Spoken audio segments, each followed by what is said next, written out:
علیکم، آپ دیکھ رہے ہیں کی نیوز ایچ ڈی۔ میں ہوں حارث علی شاہ گیلانی۔ چلتے ہیں آج کی اہم خبروں کی طرف۔ رخ کریں گے اسلام آباد کا، جہاں سے رپورٹ کر رہے ہیں ہمارے نمائندے یاسر ملک۔ سینٹ میں فیصل وارڈا کی خالی نشست پر پی ٹی آئی نے 5 کاغذات نامزدگی حاصل کر لیے ہیں۔ ایک بار پھر آپ کو بتاتے چلیں، سینٹ میں فیصل وارڈا کی خالی ہونے والی نشست پر Pakistan Tehreek Insaf P T I نے کاغذات نامزدگی حاصل کر لیے۔ سینٹ ضمنی انتخابات میں کاغذات نامزدگی حاصل کرنے اور جمع کروانے کا دوسرا دن ہے۔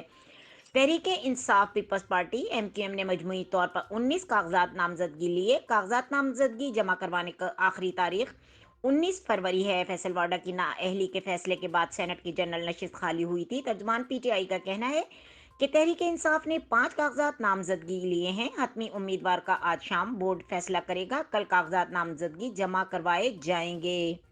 مزید خبروں اور اپڈیٹس کے لیے ہمارے ساتھ رہیے گا۔ تب تک کے لیے اپنا خیال رکھیے گا۔ اللہ حافظ۔